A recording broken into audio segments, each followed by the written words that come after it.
Entonces, vamos iniciando, ¿les parece?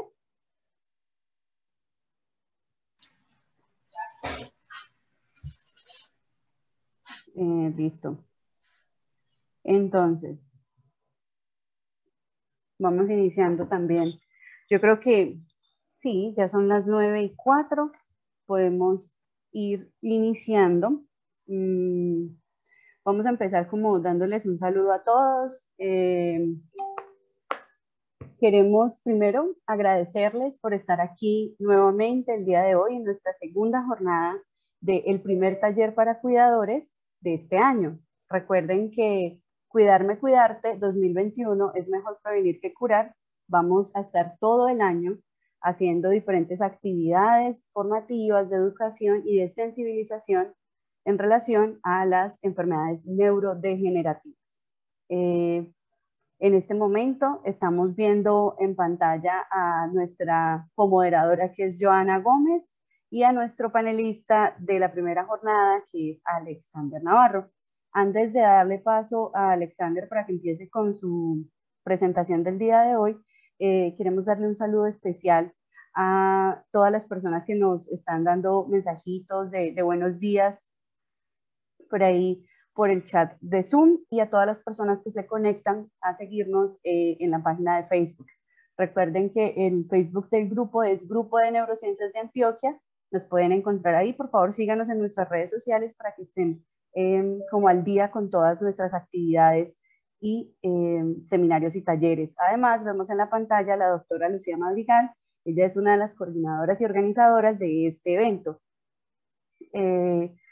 Recuerden que Cuidarme Cuidarte llega a ustedes desde el grupo de Neurociencias, Neurosocial y Comunicaciones para seguir formándonos y acercando la ciencia, la academia a la sociedad, que son ustedes con quienes podemos hacer realidad estos proyectos de investigación. Un saludo también a todos los profesionales del grupo de neurociencias que han estado muy pendientes de todas las actividades que nosotros proponemos para apoyarnos. Muchas gracias. Y gracias a la Facultad de Medicina de la Universidad de Antioquia, con quien hemos hecho alianza para traer a ustedes este taller el día de hoy. Podemos, yo creo que iniciar con la presentación. Puedes poner en modo presentación. Listo. Vamos a iniciar con Alexander Navarro. Él es auxiliar de enfermería y nos trae el día de hoy una presentación para todos ustedes. Muchas gracias, Alexander, por estar aquí con nosotros, y la palabra es tuya. Ángela, muchísimas gracias. No sé si antes darle también un agradecimiento a todas las personas que están con nosotros hoy. Y pues bueno, la idea con esto es poder compartir y que podamos aprender entre todos. Bueno, entonces el tema para el día de hoy es un tema que nos va a ayudar mucho a poder determinar cuál es el estado de salud de una persona.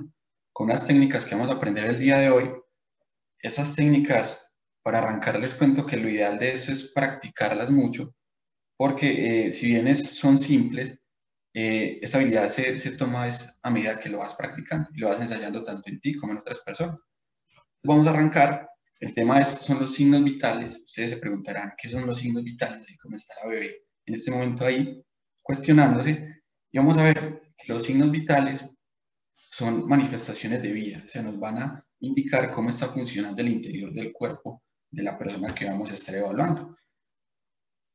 Además de indicarnos cómo está el estado de esta persona, también van a ser como unos determinantes para mirar qué hacemos. Si llamamos a alguien para que nos ayude, o si nos desplazamos con la persona a urgencias, o si simplemente pues esperamos y hacemos como un seguimiento para ver cómo sigue la persona. Todos estos valores que vamos a ver aquí son rangos que nos van a decir si está dentro de lo normal o está por fuera del rango normal, y cómo medirlos. Eso es principalmente los signos vitales. Cada uno de los signos, vamos a ver, se relaciona con un sistema y con un órgano principal. Los que vamos a ver hoy son 5. Es la parte respiratoria, el pulso, la presión arterial, la temperatura y la saturación de oxígeno. Bueno, ¿qué es un signo y qué es un síntoma? Diferenciemos esos dos grandes componentes.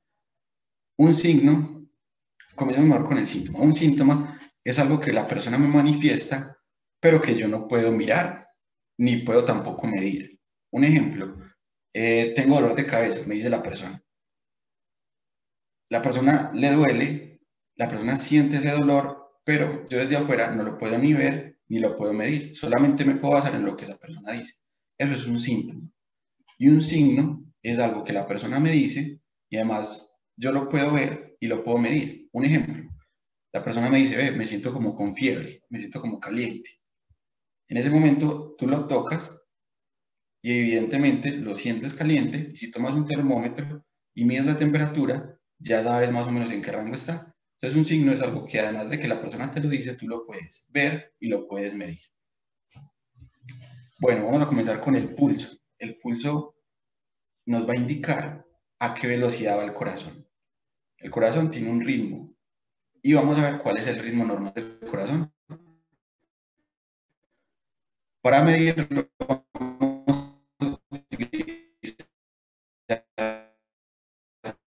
principalmente las arterias, que son las que nos van a indicar cuál es ese ritmo en el que está el corazón.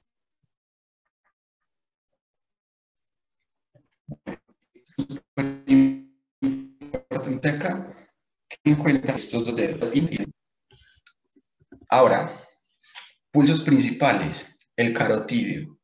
El carotídeo es un pulso que se encuentra entre la tráquea, que es esta parte de acá del cuello, y este músculo de acá, que es el esternocleidomastoideo. Entre la tráquea y este músculo vamos a encontrar un espaciecito, como un huequito. Ahí, con estos dos dedos, vamos a presionar suavemente y vamos a sentir el pulso carotídeo. Este pulso se puede sentir a ambos lados del cuello, tanto al lado derecho como al lado izquierdo. Todo esto es como direcciones, cuando te dan la carrera y te dan la calle. Entonces, aquí tenemos como indicación este músculo, luego la tráquea y en medio está el pulso. ¿Listo? Cosas principales como curiosas con este pulso, es el último que se pierde, porque a veces, por ejemplo, la persona tiene mucho frío o la persona está de pronto en una condición de salud que no permite que los otros pulsos que vamos a ver se sientan, pero este siempre, siempre, siempre lo deben de sentir. Es el último que se pierde porque es el que lleva sangre al cerebro.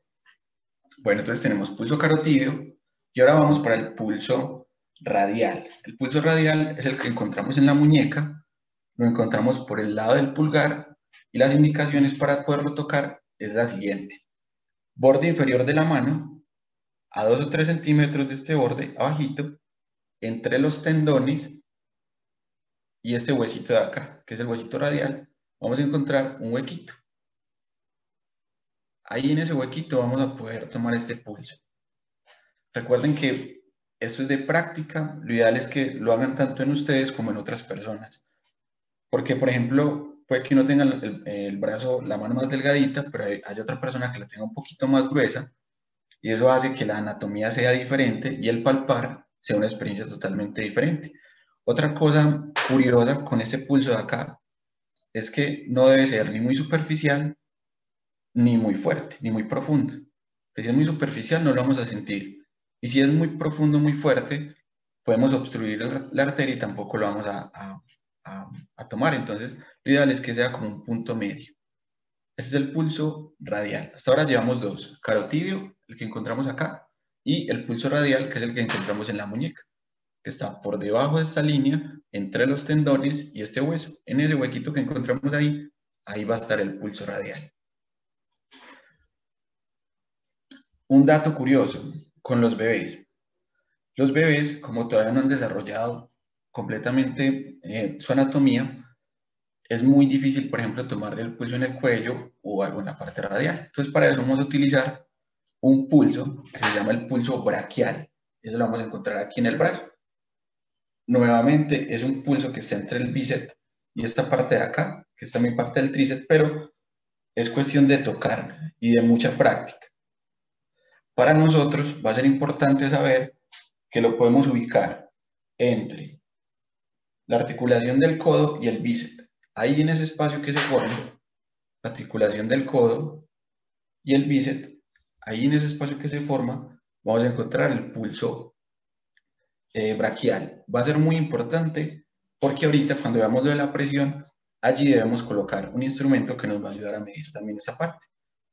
Entonces, los pulsos principales que hemos visto en este momento son el carotídeo, que está a ambos lados del cuello, el radial, que está por acá por el dedo pulgar, está en ambas manos también, y el braquial. Lo podemos tomar tanto en esta parte interna como en esta parte de acá. A nosotros nos va a servir principalmente esta, porque ahorita vamos a ver que para tomar la presión es importante saber dónde está esta. Bueno, ¿cuáles son los rangos normales? Lo normal en un adulto es que el pulso esté entre 60 y 100 veces por minuto. Eso es lo normal que vamos a ver en un adulto. Y ahora miren este dato. Miren, por ejemplo, que acá en los infantes, o sea, en los bebés es mucho más rápido. Para que de pronto no se vayan a asustar si de pronto toman el pulso en un bebé. En los bebés todo es mucho más rápido y a medida que vamos creciendo se va volviendo un poco más lento, tanto la respiración como el pulso. Miren, por ejemplo, que acá un bebé, lo normal puede ser entre 120 y 150 por minuto. En cambio, en un adulto, lo normal puede ser entre 60 y 100 por minuto. Bueno, ahora vamos a hablar de la frecuencia respiratoria. La frecuencia respiratoria también nos va a indicar cómo están funcionando esos pulmones, cómo está ingresando ese oxígeno al cuerpo de la persona. Se puede observar tanto en la parte torácica como en el abdomen. Dependiendo de la persona, hay personas que tienen más respiración torácica, otras más respiración abdominal. Para eso es importante saber estos rangos también. Entre 12 y 20 respiraciones por minuto es lo normal en un adulto. Y miren que, por ejemplo, en un bebé es entre 25 y 50. Siempre en los niños y en los bebés va a ser mucho más rápido y en los adultos va a ser un poco más lento. Otros patrones que podemos medir en la respiración. Mirar si es superficial.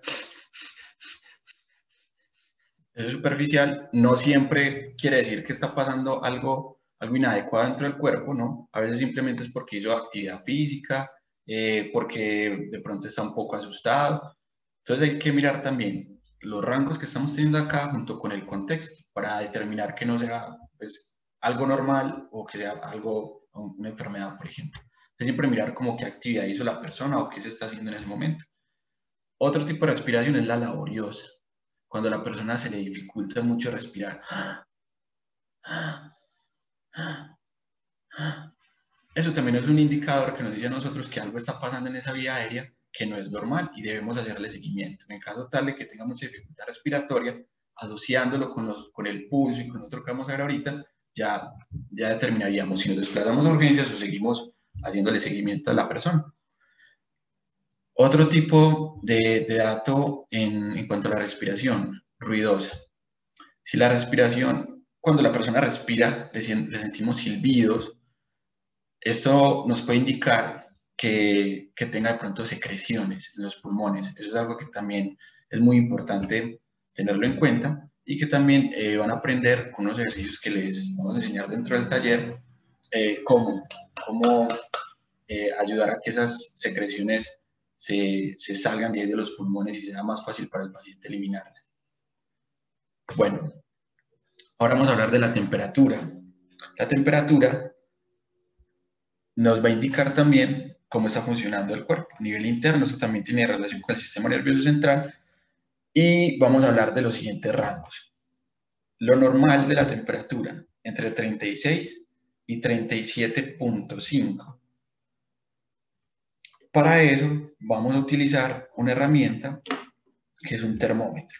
Pero antes de pasar a mirar los termómetros y en qué partes se toman, miremos que la piel también nos puede dar unas indicaciones. Por ejemplo, si la piel está como azulosa, como la persona la estamos viendo como moradita, eso quiere decir que no está llegando buen oxígeno a esa parte del cuerpo o en general a la persona. Es algo que también debemos observar. Si hay un cambio en la coloración de la piel de la persona.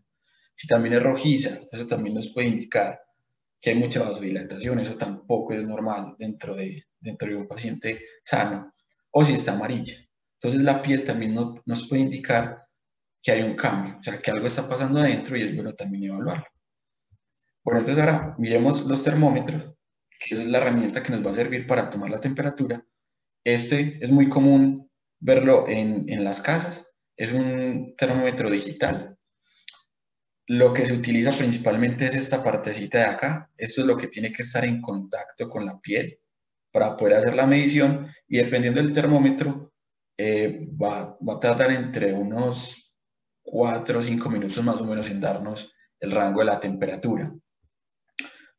A diferencia de estos termómetros, también hay otros que ya por la pandemia creo que ya muchos hemos visto, y son los termómetros digitales. Estos termómetros, perdón, digitales no, infrarrojos. Estos termómetros lo que hacen es que disparan un rayito y por medio de este rayo nos puede determinar qué temperatura tenemos. Por ejemplo, en este caso la mía es 36.9. Si miramos el rango anterior, entre 36 y 37.5, estoy en una temperatura normal. Estos los hemos visto mucho en pandemias. En la pandemia nos lo han mostrado mucho en los centros comerciales, en los almacenes para poder ingresar. Antes eran muy costosos, ahora no tanto, pero independientemente del termómetro que tengas, lo ideal es poder tomar la temperatura de una forma correcta. Entonces, con estos es principalmente como hacerlo dentro de la parte más interna del cuerpo, sea el cuello o la sien, y este pues nos dice la temperatura de manera rápida y fácil. Con este tipo de termómetros como el que tenemos en la imagen, debemos de tener en cuenta que se deben colocar en la parte del cuerpo donde tengan contacto con la piel. Miren que acá tenemos tres formas donde la podemos tomar. Pues obviamente aquí hay una diferencia de edad, pero lo ideal es que siempre se tome en la axila. ¿Por qué? Primero por bioseguridad y por higiene es mucho mejor tener el termómetro ahí, y para evitar accidentes de pronto en ponerlo en la boca.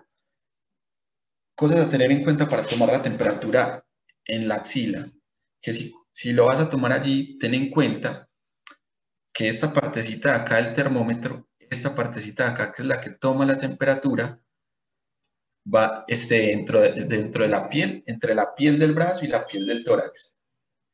Que no vaya a estar entre la piel y camiseta, o entre la piel y tela, porque ahí pues la temperatura que nos va a dar no va a ser la real. Entonces siempre tener en cuenta que esté en contacto directo con la piel para tomarlo en la axila. Ya en un caso pues extremo, que de pronto la persona no tenga una extremidad o haya algún tipo de dificultad para tomársela en la axila, sería tomarla en la boca. ¿Qué se hace? Se coloca el termómetro debajo de la lengua. En este caso también es igual, esperar más o menos entre 4 o 5 minuticos que el termómetro tome la temperatura y verificamos. Reitero, tener mucho cuidado con tomar la temperatura en la boca. Se pueden presentar accidentes. Si son de mercurio, peor, aún están en algunas casas, aún hay termómetros de mercurio. Si de pronto la persona por accidente quiebra el termómetro, lo muerde, puede tragarse el mercurio es tóxico y se puede generar un tipo de cortada con los vidrios. Entonces, mucha precaución cuando vayan a tomar la temperatura debajo de la lengua.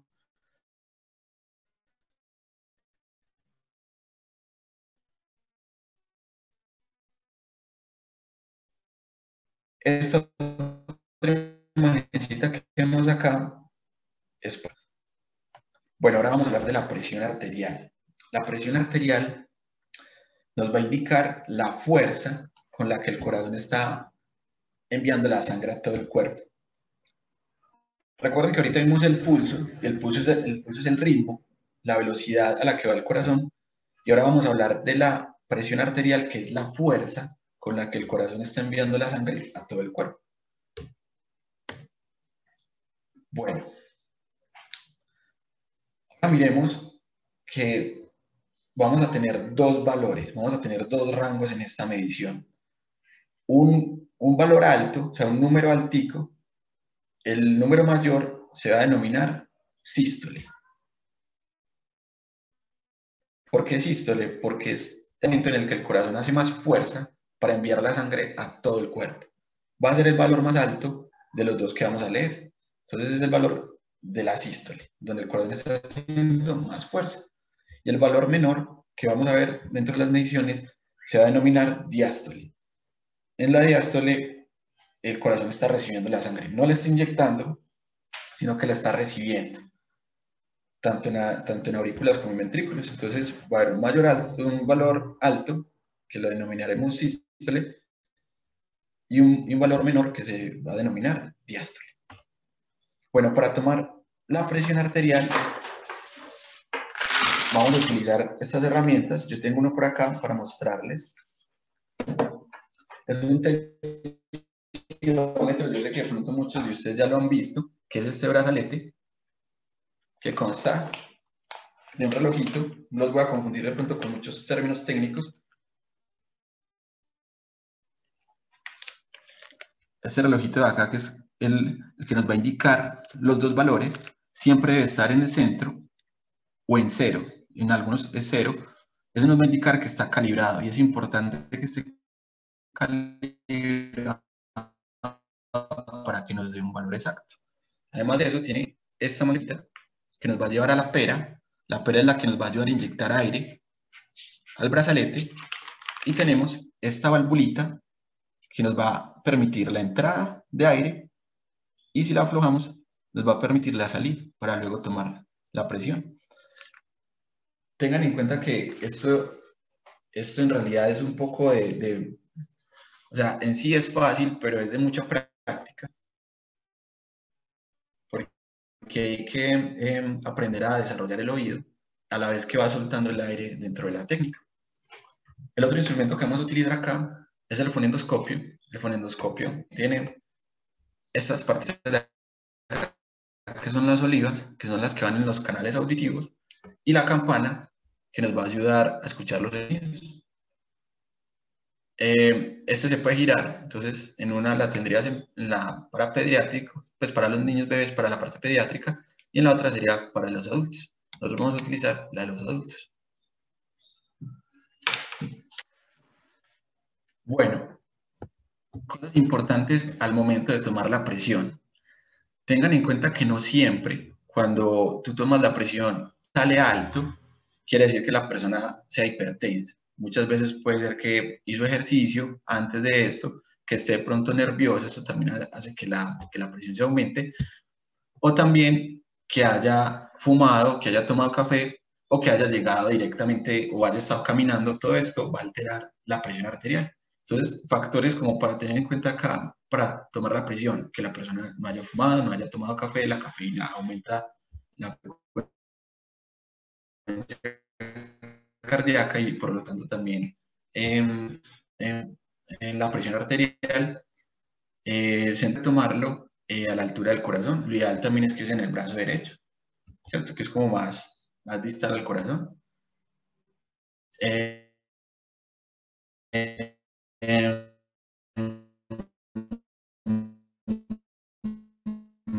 sea en el brazo desnudo, es la braquial. Ahí sí tuve pues como un errorcito en la diapositiva. Bueno, entonces hay dos formas de tomar la presión.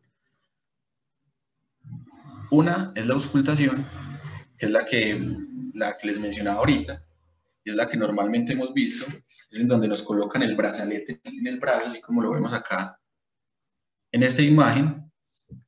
Se palpa la arteria braquial, se coloca allí el fonendoscopio, esta partecita de acá, la vamos a colocar acá, después de haber colocado el brazalete, insuflamos de aire hasta llevar la agujita a 200. Luego de que esté en ese momento no vamos a escuchar absoluto. Después de insuflar aire con la pera y llevar esta agujita hasta 200, ella subiría hasta este numerito de acá, hasta 200. Comenzamos a sacar el aire, despacio, muy despacio, y la agujita va a comenzar a devolverse. En ese momento tenemos que estar muy atentos al fonendoscopio, a escuchar. Cuando escuchemos el primer sonido, vamos a mirar el primer valor que vamos a encontrar en la agujita. Ese va a ser el primer valor, o sea, la sístole. Seguimos concentrados en el sonido. Cuando se pierde el sonido, va a ser la diástole. Y tendremos el segundo valor. Yo les traigo aquí un videito para compartirles, pero no sé si lo podemos, Ángela o yo de pronto me ayudan ahí. No sé si es fácil de proyectarlo o si ya les mandamos entonces el link por el chat para que ellos lo vean en sus casas. Alex, pues mira, primero creo que Sí. ahorita estábamos hablando con Joana, hay como momentos en donde te escuchamos un poquito entrecortado, Ah, wow. entonces digamos que sí hemos escuchado todo, pero yo creo que podemos ver el video, todavía tenemos, vamos como bien de tiempo, listo, el video está en YouTube, lo puedes compartir así, igualito como lo estamos haciendo. Ah, bueno, listo. Perfecto. ¿Será que tengo? Sí, creo que Eh, tengo problemas de Alex, conexión. Hola, Joa. ¿tú estás conectado por Wi-Fi o por cable? Por Wi-Fi. ¿Te puedes acercar lo más que puedas al módem Listo. para Listo. que de pronto así podamos mejorar la conexión? Listo, perfecto. Solamente es un segundito. Voy a tener que caminar por la casa. Tranquilo.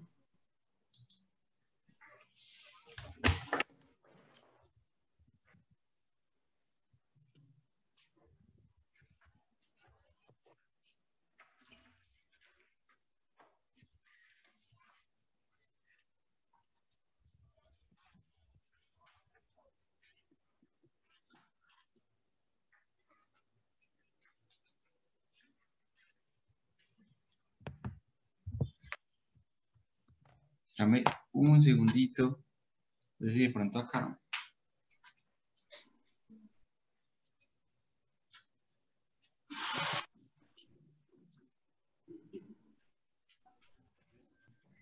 Mientras Alex se nos acerca al módem, les queremos recordar que en esta jornada, la última jornada de nuestro taller para cuidadores, tendremos, en este momento estamos viendo a Alex Navarro, auxiliar de enfermería con toma de signos vitales. Continuamos con Francisco Piedradita, auxiliar de enfermería en tendido de cama. ¿Listo? Entonces, vamos a continuar en nuestra formación. Después seguimos con Claudia Madrigal, auxiliar de enfermería y psicóloga en terapia respiratoria y drenaje postural. Continuamos con manejo de sondas y ostomías. La panelista va a ser Jenny Restrepo, auxiliar de enfermería, y terminamos nuestra jornada con la doctora Manuela Gómez, médica del GNA, con la charla Alimentación y Nutrición. Yo creo que ya estoy un poquito más cerca del módem. Vamos a ver si eso de pronto nos mejora un poquito mejor la conexión. Listo, Alex, que muchas gracias y yo creo que habíamos quedado en el video. No sé si quieras proyectar el video. Sabes que, ven, solo que no sé si de pronto tengamos acceso al audio. Mejor si lo compartimos por el Por el chat. chat. Listo, perfecto. Listo. Listo. Entonces ahorita lo compartimos para que ellos lo vean en casa. Porque en sí, la parte de toma de presión sí es un poquito compleja en el sentido de que hay que, hay que practicarlo mucho. Pero es una habilidad que se adquiere también con el tiempo. Y bueno, espero el videito pues les ayude también como a tener un poquito más de claridad. Y bueno, entonces vamos a ver los rangos.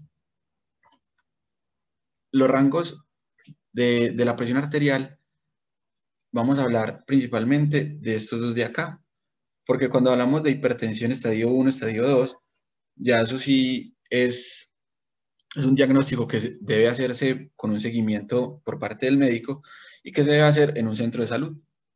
Entonces, tengamos en cuenta que lo normal de la presión es que el valor sistólico, que es el primero que vamos a ver, esté entre 120 o menos.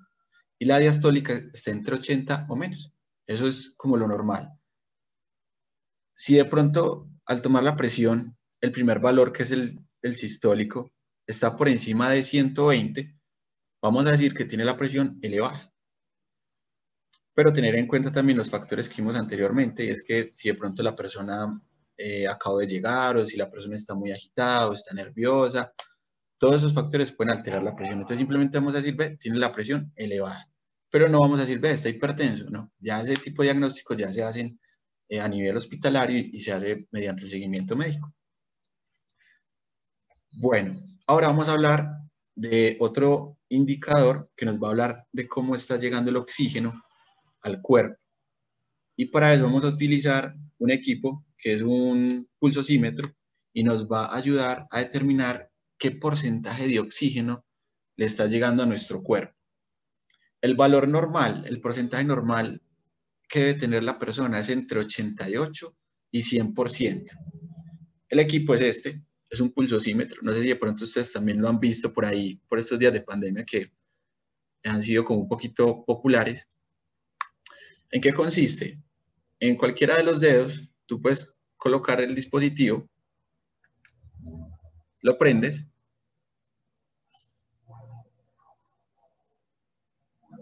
y ahorita él está ahí calculando, leyendo. Miren que ahí me dio un valor de 98%. O sea que en este momento mi saturación de oxígeno está adecuada, está en un 98%. Y estos dispositivos también tienen una ventaja muy, muy buena, y es que te miden el pulso. O sea, aquí no tendrías que palpar, sino que al colocarle en el dedo, él te dice cómo está, te dice cómo está tu frecuencia cardíaca. En este momento, mi frecuencia cardíaca está en este rango que vemos acá.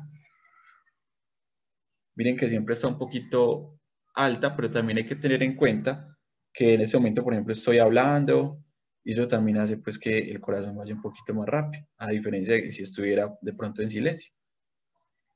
Esos dispositivos son muy buenos, no son necesarios, pues también no hay que irlo a comprar porque hay unos que son costosos, pero en el caso de que usted lo pueda tener en la casa, es un indicador muy bueno también para saber cómo está llegando ese oxígeno al cuerpo de las personas que estemos evaluando en ese momento.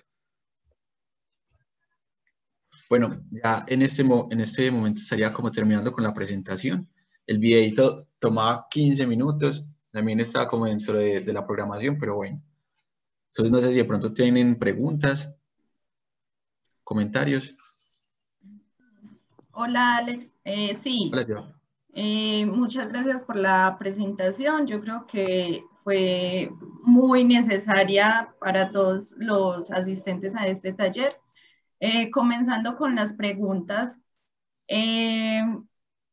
¿cada cuánto se debe calibrar el tensiómetro?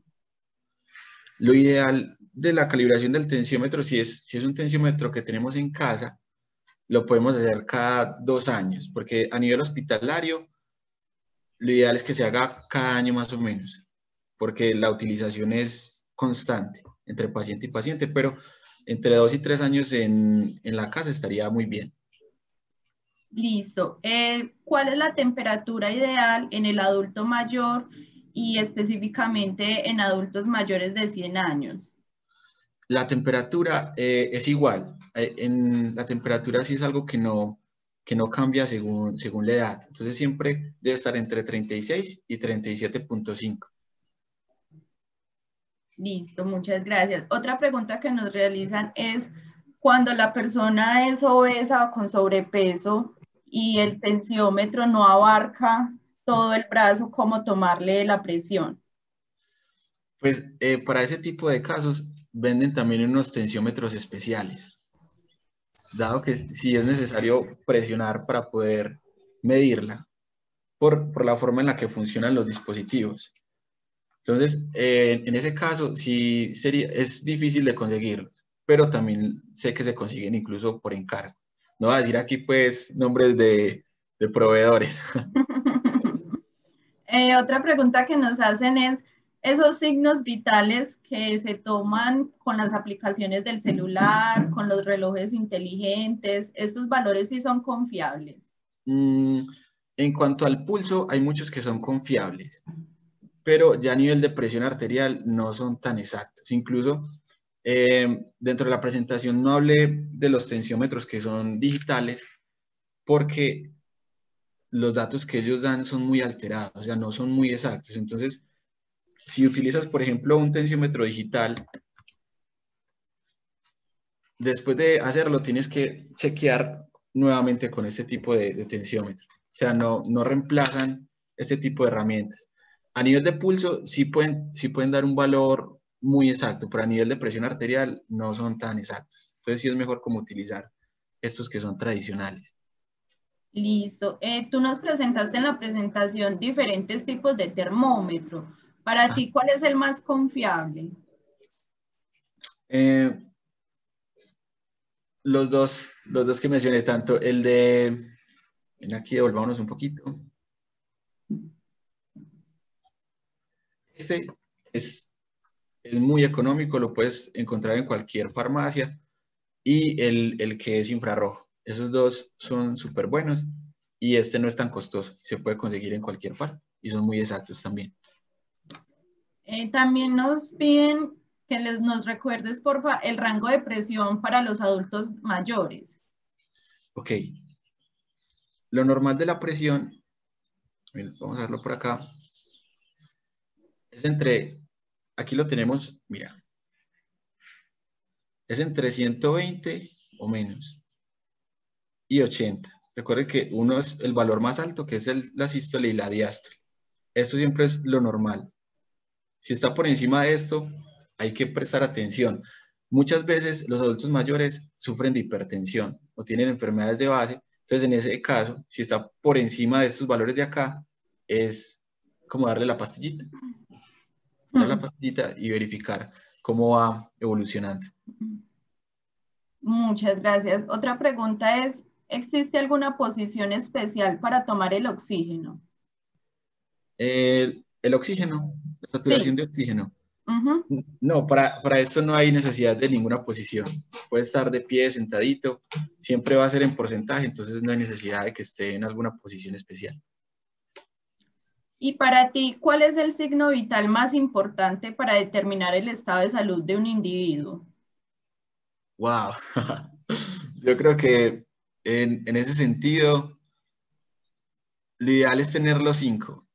Lo ideal es tener los 5 porque si me baso, por ejemplo, en el pulso, pero no estoy mirando, por ejemplo, la presión, estaría descartando otra complicación que pueda tener el paciente. Entonces, lo ideal aquí sí es que se tomen los 5, tener en cuenta los 5 para poder tomar como una decisión. Bueno, Alex, muchísimas gracias por tu conferencia. Yo creo que ya estamos... bueno, una pregunta que nos hacen es respecto al termómetro de mercurio, ¿es confiable o ya está descartado? A ver, ¿cómo decirlo? O sea, el termómetro da un valor confiable. ¿Cuál es el inconveniente? Que utiliza mercurio. Y el hecho de que utilice mercurio puede generar una intoxicación. Por eso fue que los descontinuaron del mercado. Pero si usted lo tiene en la casa y no tiene forma de adquirir otro, está bien que lo uses. Son exactos también. Solo que por el riesgo que puede generar de intoxicación, no es recomendable utilizarlo. ¿Y si recomiendas la toma de presión con el tensiómetro digital? La verdad no.